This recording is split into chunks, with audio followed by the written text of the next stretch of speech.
I thought I'd arrive early at the lawyer's office, but when my lawyer and I got there, Dave and his lawyer were already in the conference room. Seeing him with an attractive woman triggered my usual jealous reaction, making me feel somewhat inferior to him deep down. At 48, he was more handsome than at 20, tall and muscular, owning a successful business and leading the local chamber of commerce. I shuddered at the thought that if today didn't go well, I might never feel his comforting arms again.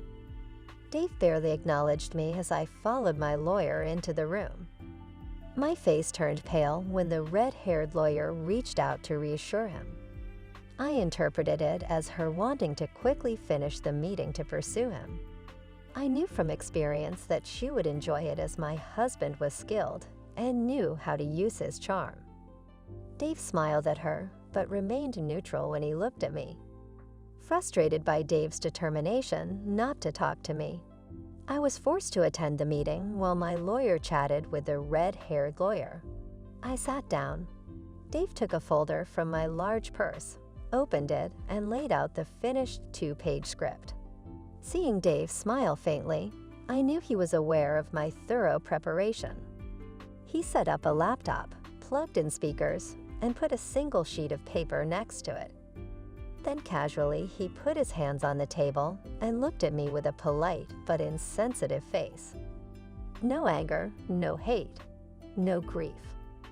I had prepared for this meeting for 3 days, knowing my script by heart. I used my knowledge of David Brown to appeal to his emotions.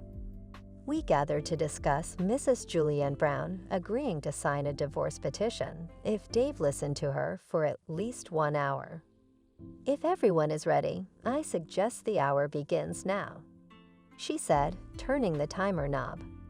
It began to tick loudly, emphasizing the silence in the room. I was annoyed that Dave insisted on having lawyers present instead of a private meeting. I planned to share my feelings for the next 45 minutes before making Dave admit to something. Justify buying my inappropriate behavior. It's awkward with just the two of us. Even more humiliating in front of strangers. Well, no point in dwelling on the negatives. I had no choice. Glancing at my unnecessary notes, I crossed my fingers, remembering my friend Sonia's advice. I cleared my throat. I expressed gratitude for Dave's willingness to meet with me today. I acknowledged my error and clarified that it wasn't related to his failure, but rather my own self-centeredness. I had spent days reflecting on this, hoping that Dave would appreciate my honesty. I believed he desired to forgive me, and my speech aimed to offer the justification he needed. Contemplating what might happen if the kids were at home, I considered playing the Dave. You can't break up the family card. Confident it would succeed. Observing his reaction to my speech, I examined his face and was taken aback by his response. In the ensuing silence, Dave's expression remained neutral. He didn't even direct his gaze toward me. Methodically, he raised his pen and marked a check next to the first sentence in his notes. My first words almost completely confused me. I said exactly what he expected. Shaking my confidence in my arrogance, I forgot that not only had I come up with my argument based on 30 years of knowing him, but he had spent those 30 years looking back at me. I'm not ashamed to admit I was shocked. I emphasized the importance of sticking to the script, reiterating that the situation with Dave was a result of my own foolish and self-centered decisions. I conveyed the feelings of being lost without children feeling aged, unattractive, and worthless. I explained that I met Jason while collaborating on a church committee, describing him as sophisticated and a skilled seducer who knew precisely which buttons to press, and when he began acting like a friend. Listening to my problems after church meetings last year when you were frequently away. But one day after a church meeting, Jason suggested going to a cafe, and unfortunately, I agreed. It all seemed innocent and he appeared as a good friend. so I didn't realize he was adept at breaking through a woman's defenses. Well, from coffee shops, we progressed to restaurants where he complained about his wife. I know it's a cliché, but by then I trusted him. The restaurants became increasingly upscale, and the gifts he gave me became more enjoyable. Oh, Dave, you can't imagine how nice it is when a guy 15 years younger than you tries to win you over. But you'd be proud because 4 months ago, he asked me to sleep with him, and I declined. I should have refused to meet him after that when his intentions were clear. But by then I had become somewhat reliant on the effect his compliments and attention had on my ego and confidence.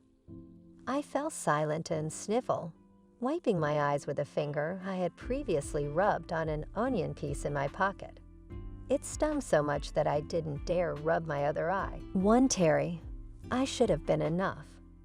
I stopped, started again, faltered, and hesitated. Oh, honey, I'm so ashamed that I didn't break up with him. He took me to a restaurant and bought a $300 bottle of Grange. Even though he himself doesn't drink wine instead of wasting it, I drank almost all of it. I'm pretty sure that's what he wanted. I was too nervous to resist him when we left the restaurant. He offered to take me home, and I foolishly agreed. Once in the driveway, he leaned over and kissed me. But I was too drunk to stop him. You know how I get after a couple of glasses of wine. Then he started touching my chest. At this point, my logic was completely broken. And I remember just thinking that I should move him out of the driveway so the neighbors wouldn't see us for the same reason. I opened the garage door and forced him to park inside.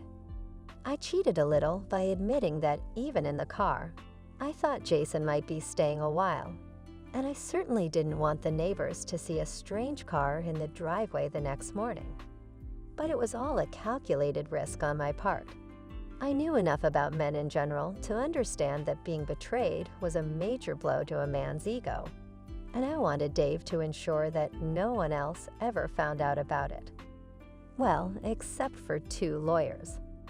Well, Jason got out of the car as the garage door was closing and started kissing me again. As I said, I had already drunk most of the bottle of Grange and was ripe for plucking. He grabbed my key and led me inside. I took him to one of the spare bedrooms, and I will be ashamed of this until the day I die. I let him do whatever he wanted with me. I'm so sorry, Dave. My only saving grace was that I was composed enough with him to get him to put on a safe. After Jason came, I think we both fell asleep. Because I was drunk, and he, because he must have been tired after a 4 or 5 month chase. I know for sure I wouldn't have done it if I wasn't drunk and depressed when I woke up, and I definitely would have kicked him to the curb immediately. Instead, you entered the room and turned on the light. I have never been so ashamed in my life. The look of pain on your face just killed me. I realized how much misuse I caused to you and us with one simple mistake. With tears still flowing from one eye, I turned my pleading gaze to my husband. Having spent a lifetime together, I knew that I could read his expression like an open book and be able to judge how my request was going. Not true. His expression remained neutral. In fact, he didn't even look at me strange, but he was fiddling with a laptop in front of him. I thought he was writing notes until he clicked the link on his screen. A voice came from the speakers. My voice. Oh, don't kiss me. You reek of beer. What about you? Rotten grape breath. What? I had one lousy glass of white. The audio clip stopped, and the room fell into a thunderous silence. I think that's how it was. The roaring sound in my head drowned out everything else. Yes, I felt embarrassed and humiliated when Dave walked in on me that night with Jason before lifting Jason by his hair and beating the crap out of his body. But that was insignificant compared to the fact that I had just been caught in a huge lie. This completely threw me off track. I was so confident that my script would work. My eyes darted around the room. Dave's lawyer smiled slightly. Mine looked slightly embarrassed. Dave just looked at me expectantly with that damn blank expression. Later, I will never understand why I didn't immediately realize what it all meant. What the heck? Dave had an audio recording of my meeting with Jason that night being wound up. It never occurred to me to follow the logic of this. Why does he need a voice recorder there? If he didn't know in advance that he could record something, what else did we say? The silence stretched uncomfortably for a long time, and I looked at the cryptic shorthand of my notes, and looking back, stupidly plunged into the script I had prepared. I clung to him like a drowning man clings to debris. It was only once. It won't happen again. Nothing like that. Please believe me. I just wasn't strong enough to resist him. But I wasn't so out of control that I wouldn't force him to use a protection or let him take me on our bed. He wanted it, but I would never do that, no matter how drunk I was. We were in Megan's old room, right? Dave just looked at me sadly, and I didn't know what was worse, his sad face or his impassive one. He shook his head and turned to the computer. I felt, rather than heard him double-click the icon, and I cringed until I just like to watch how you lie in front of me full of desire. It is very hot, then once it's finished. Another double-click and Jason's voice again. When can we have time in bed again? In your clueless husband's bed. It was so cool this time. Dave clicked and ended the clip, and then just looking at me silently accusatory. What could I even say? Everything I claimed was debunked not by Dave, but by my own words' protection. It was a one-time drunken mistake, not getting closeness with my husband in our own bed. The whole thing crumbled as a lie in just 30 words. Stand, stand. I'm speechless. Though it was awkward, I looked at Dave for any clue. His neutral gaze revealed nothing. I noticed my lawyer checking her watch, making me focus on the ticking timer, realizing the 60 minutes I had to salvage my marriage were slipping away. And I admit going terribly. I forced myself to suppress panic. Apologies for the lie, Dave, about it being the first time. I just didn't want to hurt you more than I already had. I thought if I could convince you it was a one-time thing, and for the exact reason I stated, you wouldn't be so offended. I stumbled back into silence. Should I now admit I dated Jason several times a week for over 6 months? The trouble was, I didn't know what Dave knew. He had recorded conversations revealing the night he found us wasn't the first or only night. But what else did he know? Hiding the recorder, where I usually did with Jason, hinted at suspicion. At least one more time. I just didn't know. However, I knew that if I was caught telling one more lie, it would all be over. Well, Juliana, it's time to be vague. Avoid details and stick to the facts. The truth is that Jason did seduce me, and it took a while. He has a thing for older women. It's true that being pursued by a man almost my kid's age gave me an ego boost. I admit it, I was weak. I thought about saying I used the master bed only once. The first time, it would be a lie, but put me in a better light. But not knowing how long Dave knew about my extramarital activities held me back. I decided to stay silent on this. However, I couldn't remain silent on everything. Realizing I had limited time to rectify the situation. Unsure of the best course of action, I turned my attention to my notes. I discarded the initial points after being exposed and focused on words highlighted in capital letters. I conveyed that I never ceased to love and respect Dave, emphasizing that I gave him no less love than I always had. I explained that Jason was an additional dimension that didn't diminish anything from my love for Dave, but rather added an overflowing quality, if I could describe it that way. When I fell silent, Dave redirected his gaze to his laptop screen. furrowed his brow and appeared momentarily confused. However, he eventually relaxed again, listening to the recording a continuation of the earlier soundtrack. I understood that Dave's frown indicated he was searching for an icon on the screen before realizing it was one of the open files. It would be better if he didn't grasp it, and he evidently started over. Going back to the beginning of the video, I revisited Jason's question about being closeness in our marital bed. Like the first time I cringed, knowing my words once again condemned me with, "I already told you." Never again. Not after the last time. That night, Dave stepped out of the shower and inadvertently stepped on a large drop of white, for which I was grateful. Dave accepted my explanation about sneezing, attributing the drop to snot sinking lower into the seat. I anticipated the predictable words that would follow, although I initially felt smug when I uttered them. That feeling dissipated, distracting Dave by offering to clean his leg, and doing it nicely diverted his attention. Commenting, "You have to admit, Darl, that your husband sometimes acts like an ignorant idiot." I found discussing how we successfully evaded detection, such as when he had to hide in the closet, when Dave came home early. Insulting. Yes, David's clueless. Initially, I found it sweet that he trusted me so much. Now he's just an ignorant fool. Sometimes I wonder if we could have time in bed right here while he's in the room. The mocking tone made me realize I was rehashing a futile point with these words and such a tone. I couldn't even convince myself I loved and respected my husband, let alone him. Again, confusion set in. Before this meeting, I convinced myself I loved and respected Dave. But after what I did and said, how is that possible?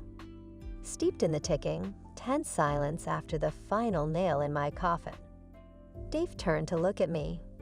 I couldn't look him in the face. So I turned to his lawyer. Such contempt on her face made me shudder. Any doubts that Dave was just another client to her vanished. I looked away from her and now looked at my lawyer. She too wasn't quick enough to hide her disdain. Here I am fighting for my future, surrounded by people who think I'm something they stepped into at the dog park, and one of them should be on my side. My confidence dissipated like dew in the midday sun, and my self-esteem quickly followed suit. Perhaps that's why I revisited my notes and chose to adopt an offensive stance. I conveyed to Dave that over the last 6 months he had been paying me decreasing attention, taking me for granted, traveling for business more frequently, and seemingly distancing himself from me. All of this occurred simultaneously with the children leaving home, leaving me feeling lost. I expressed how he was never there when I needed him, failing to reassure me about my age and attractiveness, or provide comfort in times of need. Pausing, I noticed Dave's eyes returning to his screen, and I cringed as his fingers danced. Opening the selected file, it became apparent that Jason's words were from just after our second encounter that fateful night. Shortly before Dave reached a breaking point, Jason spoke about our recent lack of bed life, expressing his desire for more frequent encounters. He mentioned a canceled trip and how I had requested him to limit Dave's diet. Jason explained that he only had the opportunity that night due to an urgent meeting Dave had to attend. He also expressed a wish for Dave to leave town more often. "Well, I want more," retorted an irritated Jason, to which the clip was once again interrupted. Ashamed, I lowered my eyes to the table, avoiding 3 judgmental glances, and recalled my emotional state during the last conversation. The truth was that the novelty of having a lover, even one, is young and energetic, as Jason was beginning to wear on Jason. And my actions in betraying my husband had caused me to lose respect for Dave, and it was at least beginning to prick my conscience. Loss of respect more than anything else, I think, was the reason for my emotional distance from my husband, even as I prepared for this meeting.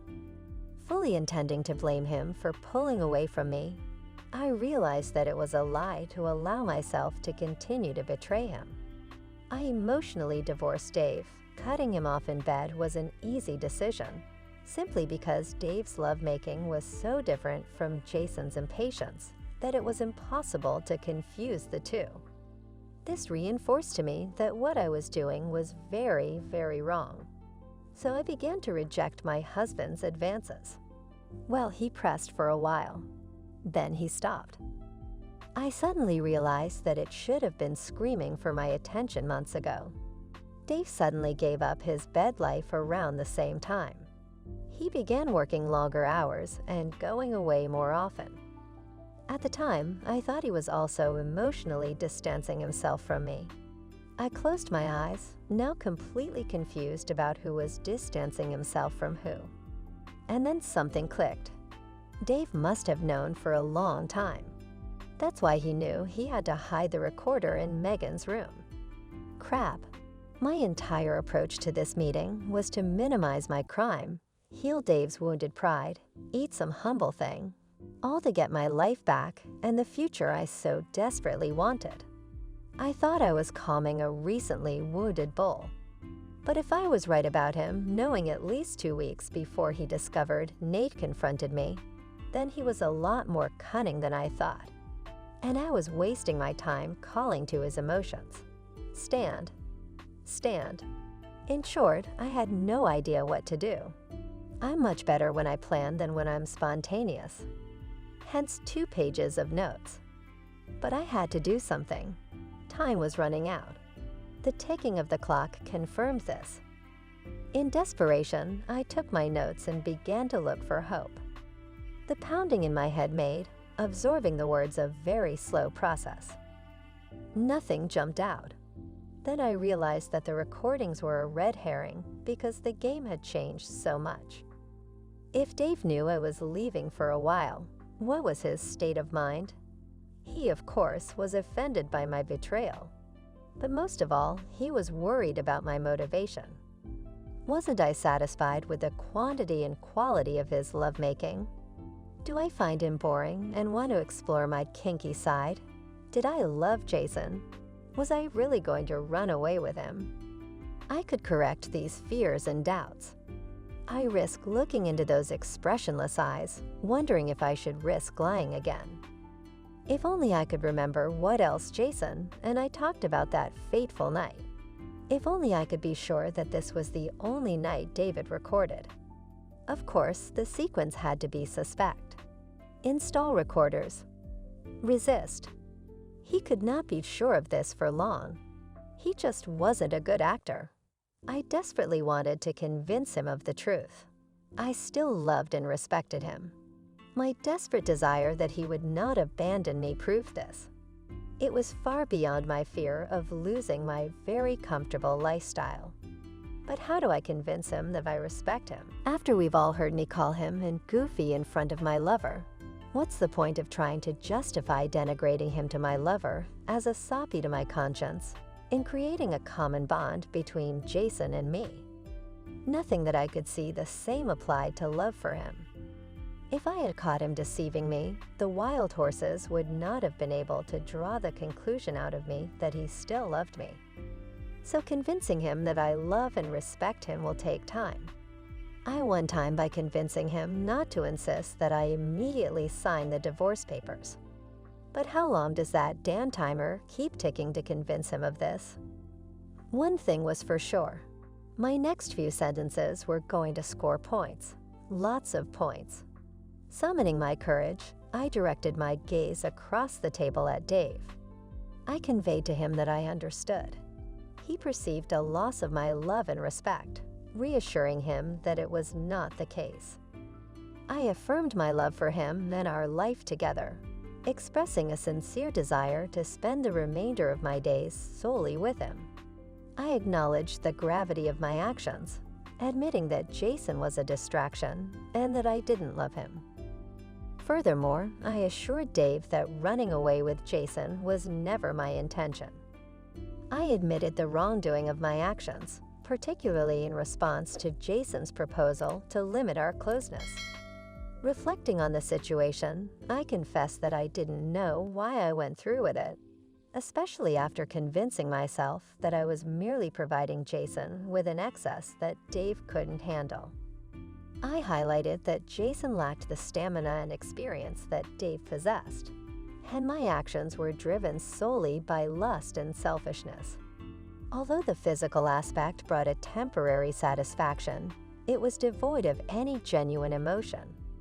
I clarified that I didn't engage in the same perversions with Jason that I had denied.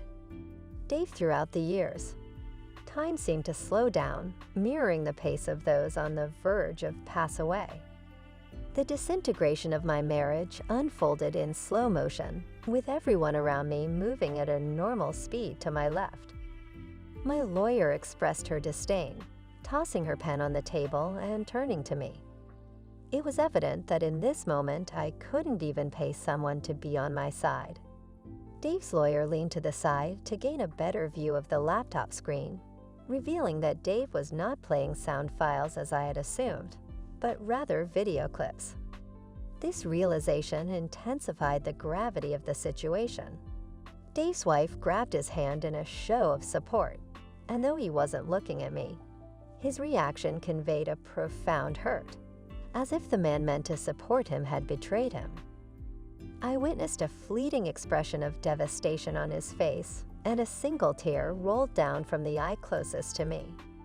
I questioned whether he was truly suffering, or if he had steeled himself by fixating on the screen amidst the chaos. A few irrelevant facts registered in my mind.